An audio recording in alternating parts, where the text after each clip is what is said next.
gums at each other any chance they get. The fight clock is brought to you by Modelo.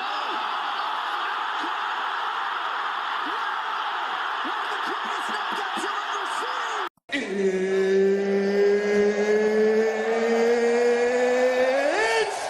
time for you to sit back, relax, and listen to a complete and fucking utter armchair expert give his completely and utterly useless opinions on the one hell of an amazing sport that is MMA. G'day, guys. International Fight Week is upon us, and boy, have the UFC shelled out with a stacked UFC 290 at the T-Mobile Arena in Las Vegas, Nevada. This is very rare. There's actually 4 fights that I want to see. Robbie Lawler, who has announced his retirement, which it's a perfect time to do it, you know, in Vegas, the home of the UFC, perfect time to retire, you know. Jalin, is that how you pronounce his name? Jalin Turner versus Dan Hooker, one of my boys from City Kickboxing in New Zealand. Very keen to see that. That'll be on the main card, thank Christ. Dear old Bobby Knuckles. It's 5 fights. 5 fights I really want to see. Lawler, Jalin Turner, Dan Hooker. Bobby Knuckles is taking on Dricus Du Plessis. And one would think the winner of that is going to fight Izzy for the middleweight belt at UFC 293 in Sydney, which plans have slightly changed as to whether or not I'm going to go to it, but definitely keen for. Perth was electric. Keen to see another card come down under. Brandon Moreno, who of course had that epic trilogy with Figueiredo, is fighting Alexandre Pantoja. I don't know how to pronounce his name, forgive me, for the flyweight title.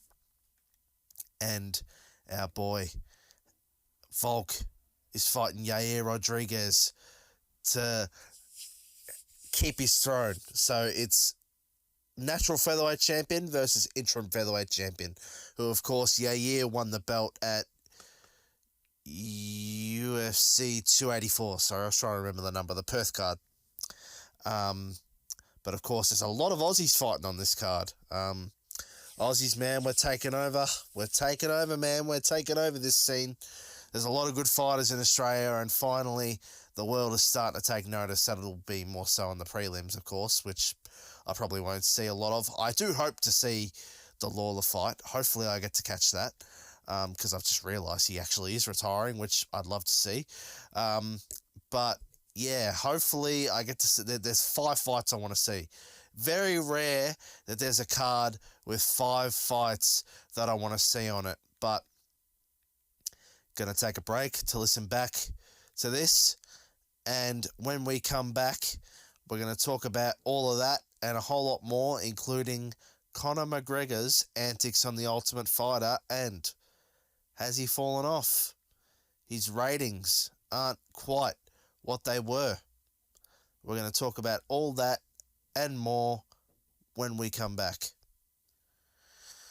So, as I said in the intro, stacked UFC 290 for International Fight Week, as we expected. Robbie Lawler, last fight on the prelims, is retiring. Like I said, perfect time to do it in Vegas, you know, where everyone is. T-Mobile Arena, the home of the UFC. Perfect time to do it. He has been, of course, inducted into the Hall of Fame, which I'm also going to talk about. The Hall of Fame inductions, which just happened over the weekend during International Fight Week. Forgot to mention that in the intro. But, yeah, his fight with, oh, God, I forget the name. I think McDonald. Correct me if I'm wrong. The fight I may be completely wrong. The fight in 2015, which was apparently, I never saw it, but it was apparently a banger, got inducted into the Hall of Fame. A fight we'll never forget, the UFC said.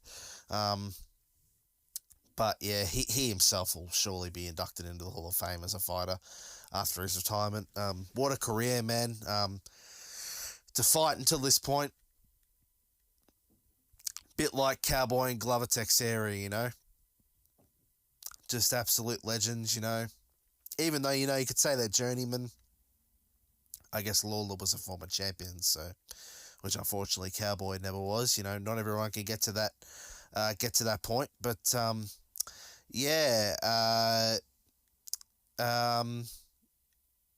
what a legendary career, man, and I hope I get to see the end of it. Last fight on the prelims of UFC 290. And of course, my boy Dan Hooker's back in action. Rooting for him, man, against Jalin Turner. He's been a little bit on a downward spiral lately, from everything I've heard. So I do hope he can get a W back. I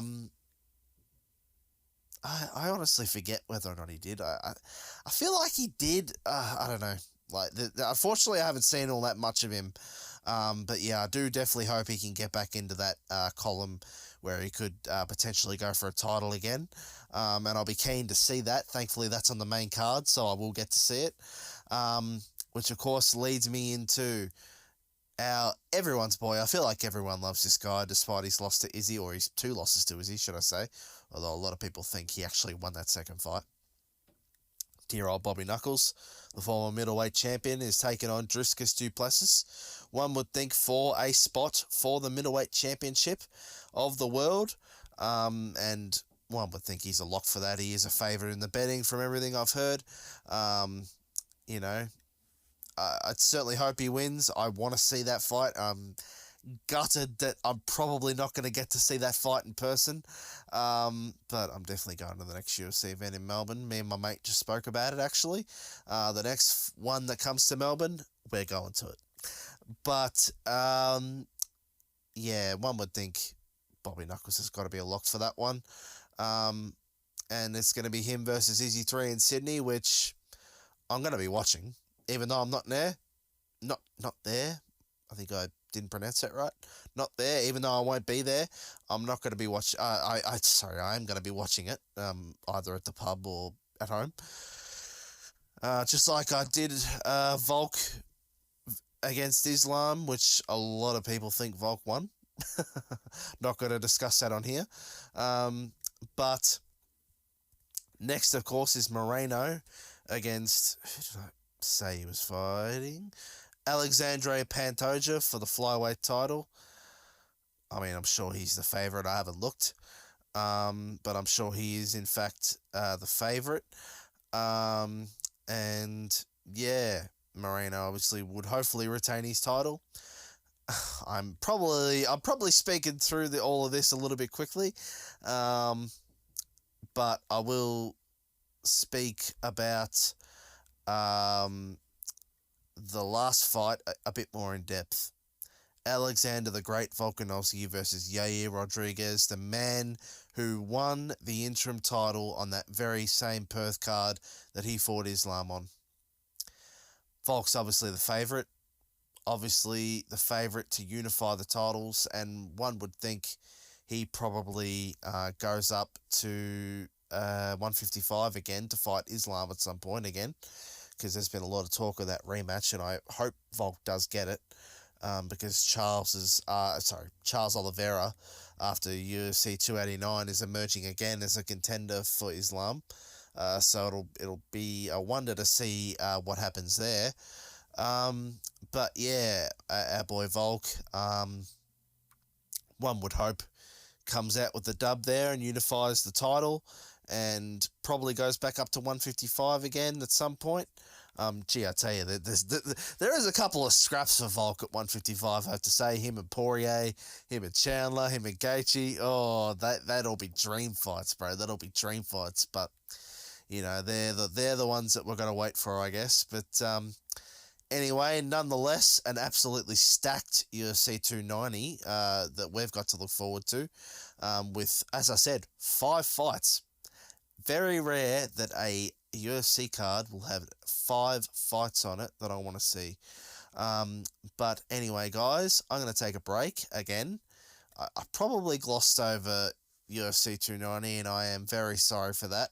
Didn't have a lot to say about much of the fights. But I'm going to take a break and listen back to this footage. And when we come back, I'm going to talk about the Hall of Fame and Conor McGregor on TUF, apparently enduring a losing skid to Michael Chandler's team and falling ratings, which I never thought I would have said about Conor. Has he fallen off? Has he not? Who knows? All that and more when I come back. So, first of all, forgive me if you can hear that blind hitting my window. The wind has picked up quite a bit here. And the blind was down for the summer, and I've kind of just forgotten to pull it up. But the Hall of Fame. First of all, it was Robbie Lawler versus Rory McDonald at UFC 189 in 2015 that has entered the Hall of Fame. And like I said, with his retirement, you would think he himself at some point will enter the Hall of Fame. What a career. Anderson Silva has entered the Hall of Fame Pioneer Wing. I mean, what a career he had, man. What an absolute, go to the middleweight division, one would think is a lock for the Spider. Had that fight with, or the two fights with Charles Sonnen that Chael nearly beat him in. Of course, handed the throne to Izzy in Melbourne, which is another fight I'm fucking devastated I didn't get to see here. What a career he had, man, and absolutely deserves the Hall of Fame. Cowboy Cerrone. I've spoken about him on this podcast before.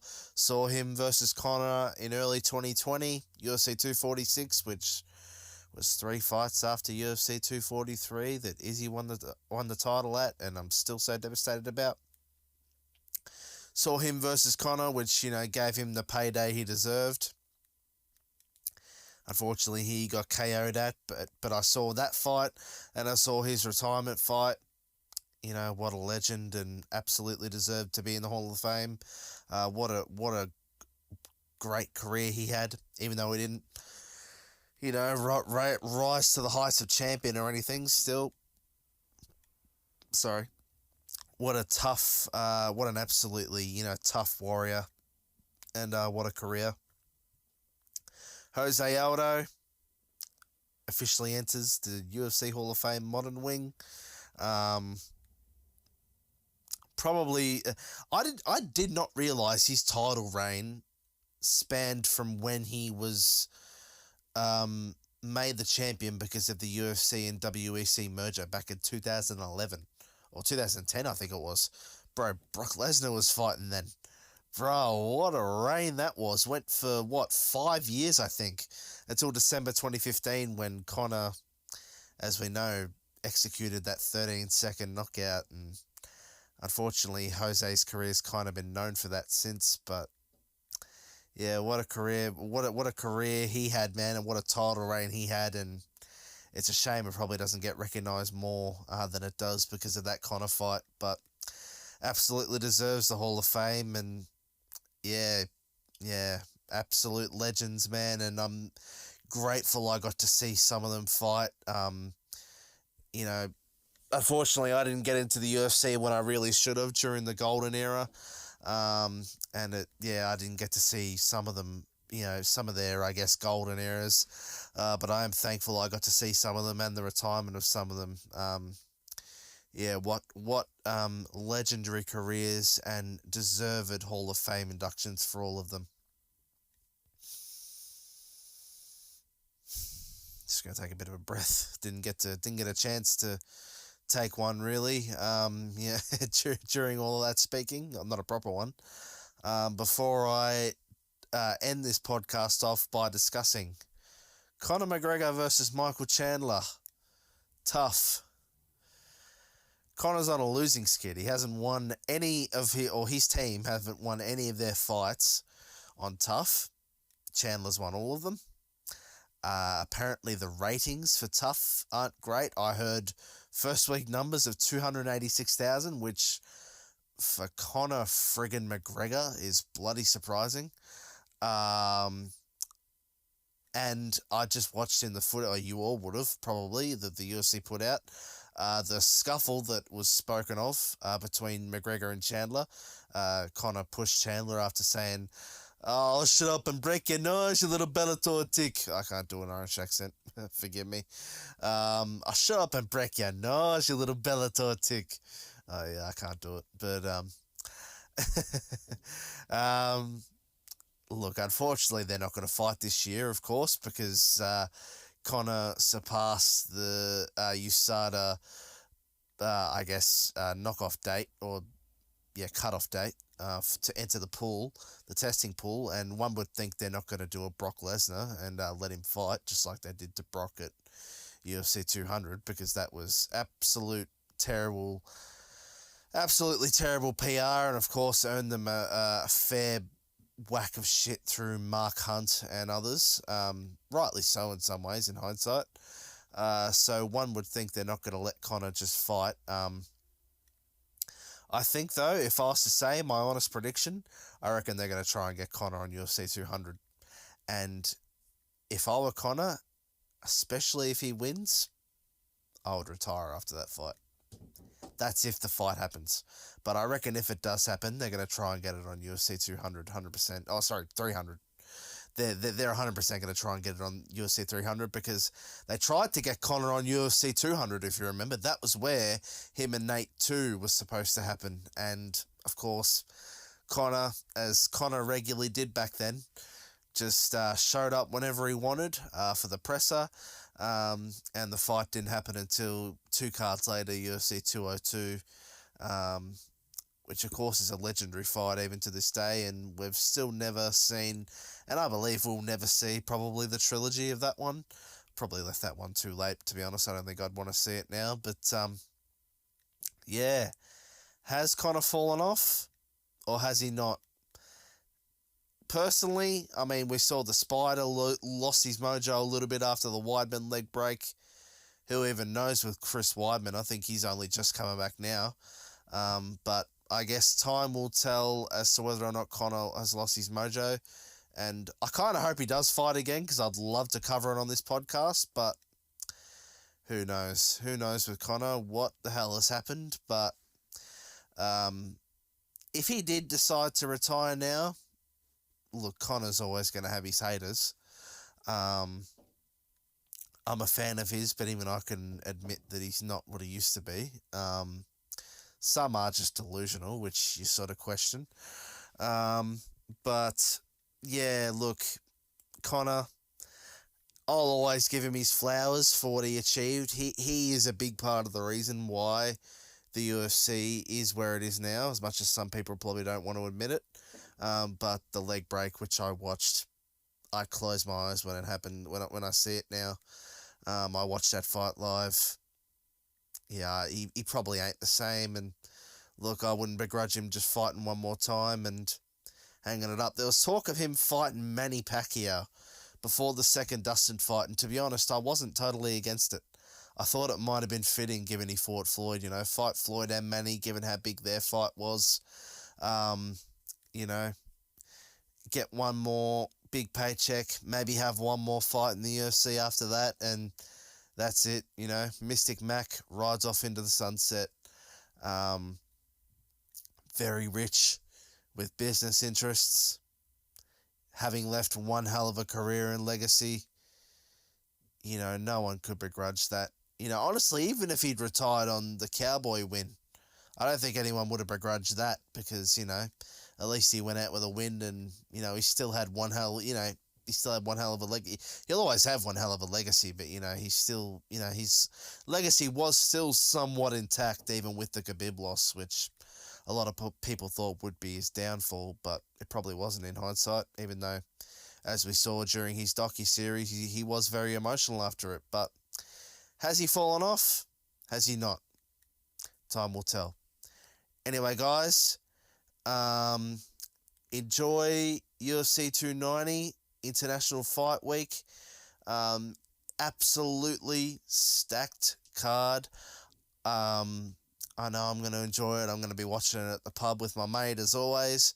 Wherever you guys are watching it from, be it in your home theatre, which I'd be so jealous of, in your lounge room, at your local bar, or live in person, which I'd also be so jealous of. Vegas would just be another atmosphere again for the UFC. That would just be wow. But wherever you guys are watching it from, UFC 290 International Fight Week, I'm sure it's going to be absolutely electric as always, and I hope you guys enjoy it. But yeah, anyway, guys, until the next card, which is also stacked with good fights,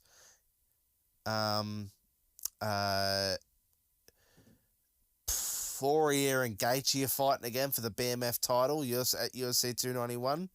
I was just trying to remember. And also Pereira versus Blachowicz at light heavyweight. Looking forward to both of those fights. But anyway, guys, until that happens, which will be the next podcast, enjoy the fights and catches. Not unlike me, I completely forget to mention things that I really should mention. And I completely forgot to mention the retirement of the Lioness, the goat of women's MMA, arguably, really, even including Ronda Rousey, despite all of what she did. The Lioness Amanda Nunes retiring after her fight at UFC 289. I, of course, saw her lose in that incredible shock loss to Juliana Pena. I then saw her rematch Juliana Pena, as I think I spoke about with my mate Jesse, I think it was, on this podcast, and she dominated Pena. She just smashed her in that fight and won the second of her belts back. And then, of course, this was supposed to be the trilogy between her and Pena, but for whatever reason that got cancelled. And she ended up fighting Aldana, I forget her name. Irene, I think her name is Aldana. And I won't lie, it was a bit of a lackluster fight. Like, I was hoping to see the Oliveira fight, but because I was watching it with my mates and me and them tend to kind of slack around a bit, we ended up missing that, but Oliveira won in the first round anyway. But the Nunes and Aldana fight, I won't lie, it was a bit lackluster. But Nunes retired on that, and look, I retweeted a tweet on the MMA Quick Chat Twitter that says that Amanda Nunes retired with money, health, legacy, and I forget what the other one was, but basically said that Amanda Nunes retired in a good spot, which really sums it up quite well, honestly. Amanda Nunes retired on top, really, and that's the best way to say it. Retired in the best possible spot that she could have. Yeah, here you go. The tweet that I retweeted says, Amanda Nunes retires with money, health, legacy, and on top of the fight game. You look at it, a winner. Few leave with one or two of those things, and almost nobody leaves with all four. Congrats on a historic career. She's the GOAT, which sums it up in one or two fucking sentences, really, Amanda Nunes' career. And yeah, really, she did retire at the top. Khabib did it in 2020. Sorry, should I say, that is also very true what he says about the fact that very few people do get to do that. Khabib did it in 2020, and now Amanda Nunes has done it in 2023. And it's very true. She did retire on top. Double champ. Was only defeated once, I believe. Don't quote me on that, but the Pena loss, I think, the shock loss, I may be wrong on that, but yeah, anyway, was basically on top anyway. And retired, to be a mother to her kid, and can't believe I forgot to mention this, man, before I ended the podcast. But, me being me, of course I did that. yeah, what a career, man. What an absolutely special career, and I'm so grateful I got to see the end of it. Yeah, man. Yeah. What an absolutely special career, and you would think the Hall of Fame is an absolute and utter lock for the Lioness. Congrats to her, man. Absolute and utter congrats. You retired on top, and no more needs to be said. People could say all you want. You ducked Juliana Penna, which they did. Fuck them. You retired on top, and that's all that matters. But anyway, guys, going to end it officially here. Enjoy the fights, and until UFC 291, catches.